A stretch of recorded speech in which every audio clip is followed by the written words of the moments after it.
Hey les amis, bienvenue dans ce nouveau voyage à travers l'histoire. Aujourd'hui, cap sur l'Égypte antique, à la rencontre de Cléopâtre. On va s'intéresser à un mythe qui entoure la vie de la reine égyptienne, son apparence physique. Et oui, on va parler de beauté, mais nous allons le faire dans la peau d'un égyptologue pour tenter d'élucider ce grand mystère de l'Égypte antique. Alors attachez bien vos ceintures, c'est parti!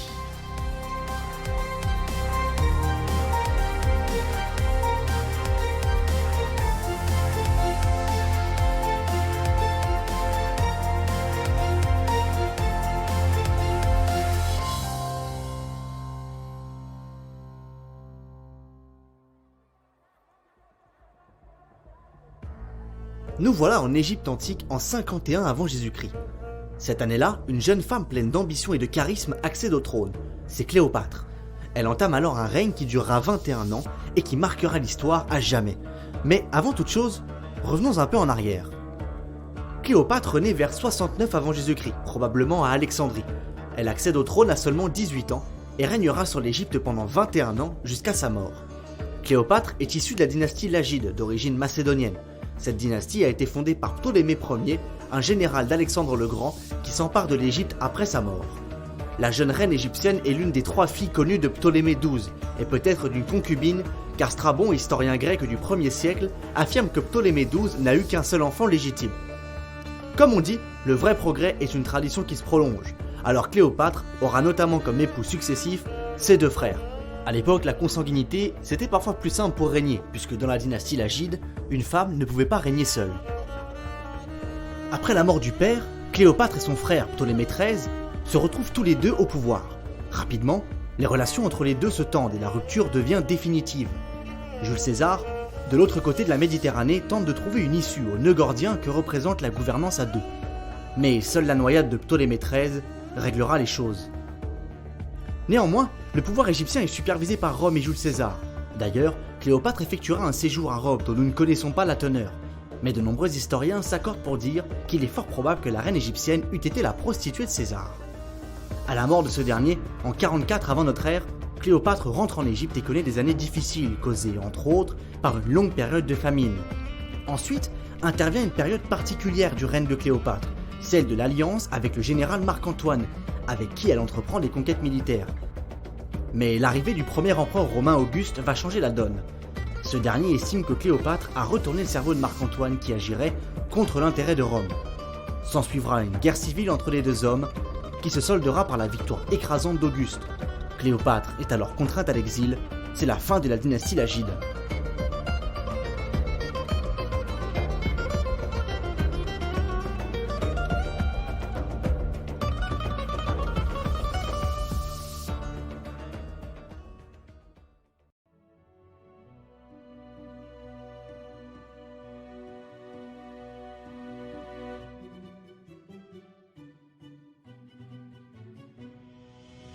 De grands mystères entourent la personnalité et la vie de la reine d'Égypte qu'un certain romantisme a contribué à déformer.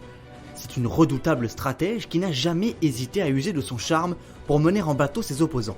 Ses qualités de diplomate lui ont forgé une personnalité redoutable et parfois crainte. Dans l'imaginaire de tout un chacun, Cléopâtre incarne la beauté sulfureuse, la beauté fatale, la séduction. Mais pourtant, aucun indice tangible ne le prouve. En gros, Cléopâtre n'était sans doute pas aussi belle qu'on ne le pense. Le visage de Cléopâtre reste un véritable mythe, même si le cinéma a largement ancré la beauté de la reine égyptienne dans notre imaginaire. Blaise Pascal disait « Le nez de Cléopâtre, s'il eût été plus court, toute la face de la terre aurait changé. » Mais en réalité, nous n'avons aucune information précise sur son nez.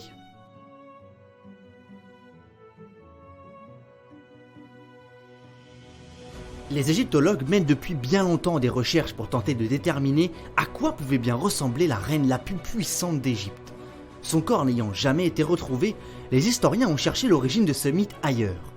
La beauté de la reine est évoquée dans des écrits romains qui détaillent ses relations ambiguës avec l'empereur Jules César et le général Marc-Antoine, tous deux épris d'émerveillement pour cette femme. L'épisode dit du tapis avec Jules César témoigne de l'admiration de ce dernier pour la reine. Alors que la reine se bat pour le pouvoir avec son frère Ptolémée XIII, César convoque les 2 prétendants au trône. Alors qu'il les attend patiemment, il reçoit un étrange présent, un tapis. Il prend soin de le dérouler lentement et découvre à l'intérieur une magnifique femme aux allures divines c'est Cléopâtre. Mais, d'après ses écrits et quelques personnalités de renom comme Plutarque, Cléopâtre n'était pas une Vénus. Ce sont plutôt sa voix, sa façon de se comporter, sa culture qui faisait son charme et qui séduisait les Romains.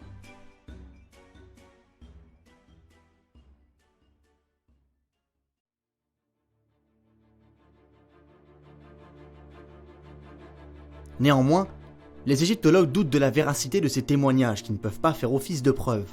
Un jour, des experts découvrent des pièces de monnaie romaines tombées dans l'oubli au cabinet des médailles de la Bibliothèque nationale de France. Cléopâtre n'est pas tout à fait représentée comme dans les films. Un visage au contour rigide, un nez crochu et un menton flasque. Voici Cléopâtre telle qu'elle est gravée sur plusieurs pièces de monnaie frappées sous son règne. Ces pièces suggèrent que le mythe de la séductrice aux allures divines est totalement erroné. Mais le problème, c'est que ces pièces ne sont pas d'une fiabilité implacable car elles sont très dépendantes du contexte historique dans lequel elles sont frappées. Par exemple, une pièce frappée à Chypre montre Cléopâtre sous les traits d'Aphrodite, principale divinité de l'île.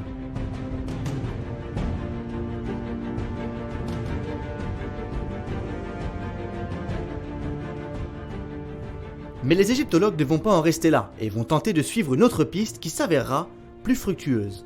D'après les archives de la famille de Cléopâtre, sa sœur Arsinoé serait enterrée en Turquie à Éphèse. Les égyptologues mettent la main sur un tombeau qui semblerait bel et bien être le tombeau d'Arsinoé. En analysant son crâne, ils pourraient alors reconstruire son visage et ainsi avoir une idée précise de celui de sa sœur, la reine Cléopâtre. Seul petit problème, il n'y a pas de crâne dans le tombeau.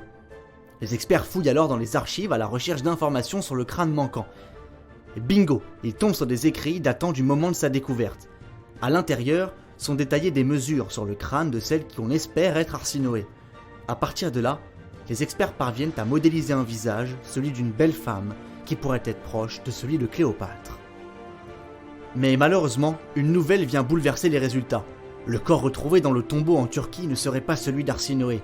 Les études indiquent que le corps serait celui d'une fille de 15 ans tout au plus. Seulement, Arsinoé serait morte à plus de 20 ans.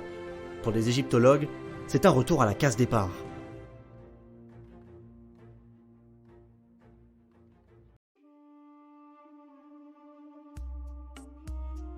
Même si le vrai visage de Cléopâtre n'est, à ce jour, toujours pas connu, elle reste aux yeux de tous la belle et puissante reine d'Égypte.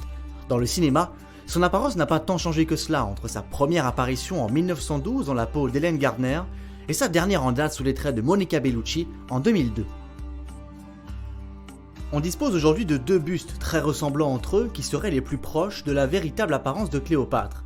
Il y en a un à Berlin, à l'Altes Museum, et un autre au Vatican, dont le nez est cassé. Mais alors, quid de l'art ? Dans la peinture, Cléopâtre est représentée de plein de façons différentes, parfois brune, parfois blonde, parfois potelée, parfois fine, tantôt le nez crochu, tantôt le nez fin et délicat.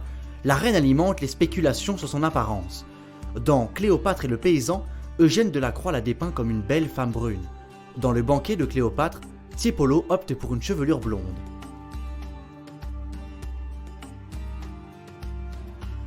Quoi qu'il en soit, Cléopâtre reste l'une des reines les plus emblématiques de l'histoire, connue pour son charisme, sa finesse intellectuelle et ses ambitions débordantes.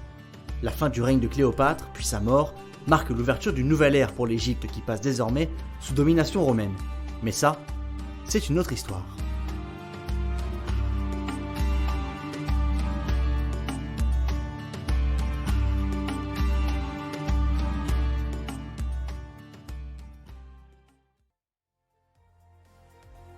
Quel beau voyage mes amis, j'espère que vous avez passé un agréable moment en ma compagnie. En tout cas pour moi ce fut un immense plaisir de faire ce voyage avec vous.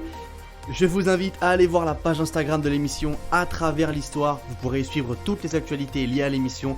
Et surtout, envoyez-moi vos retours, vos commentaires, tout ce qui vous passe par la tête. Moi je vous dis à bientôt pour un nouveau voyage à travers l'histoire.